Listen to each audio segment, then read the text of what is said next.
سامنے جو دیکھا تو ایک بارش سفید کپڑوں میں ملبوس نورانی چہرے والے ایک بزرگ کھڑے تھے۔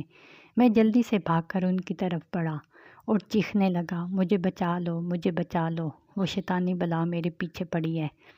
اس بزرگ نے ہاتھ کی انگلی اپنے ہونٹوں پر رکھتے ہوئے مجھے خاموش رہنے کا اشارہ کیا۔ اتنے میں میرے پیچھے وہی شیطانی بلا لاٹھی ٹک ٹک کرتی آ رہی تھی۔ بزرگ نے مجھے کہا، بولو، زور سے بولو، حق ہو، اللہ ہو، ہر درد کی دوا اللہ ہو، مشکل کشا اللہ ہو۔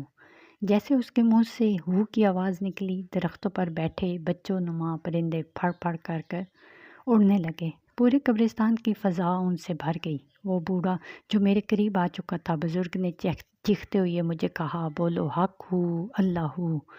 میں نے زور سے دیوانہ وار بولنا شروع کر دیا، حق ہو، اللہ ہو، ہر درد کی دوا اللہ ہو، مشکل کشا اللہ ہو۔ بوڑھے کے ہاتھ سے لاٹھی گر گئی اور وہ سر تھامتے ہوئے زمین پر گر گیا، پھر ایک گرد کی شکل اختیار کر کے اڑ گیا۔ میرے باختہ آواز ورد کرتے کرتے کنٹرول میں آ رہے تھے۔ دل کی بے چین دھڑکنیں پرسکون ہونے لگی تھیں۔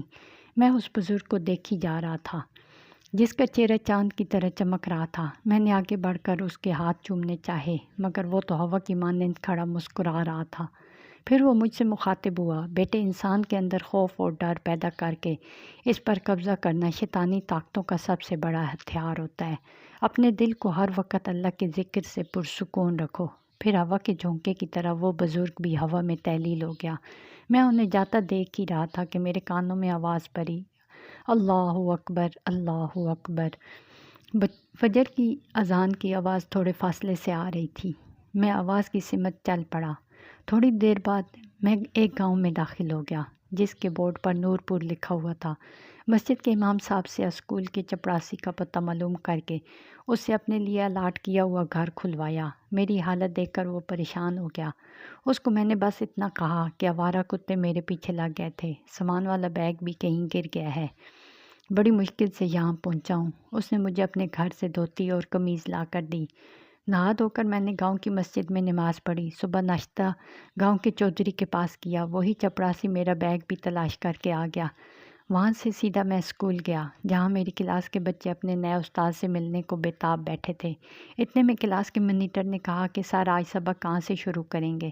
میں نے کہا، سبق وہیں سے شروع کریں گے جو آج مجھے ملا ہے، حق ہو، اللہ ہو، ہر درد کی دوا اللہ ہو، مشکل کشا اللہ ہو۔ دوستو، اگر آپ کو میری یہ کہانی پسند آئی ہے تو پلیز چینل کو لائک اور شیئر کریں اور سبسکرائب کا بٹن دبا دیں۔ جزاک اللہ۔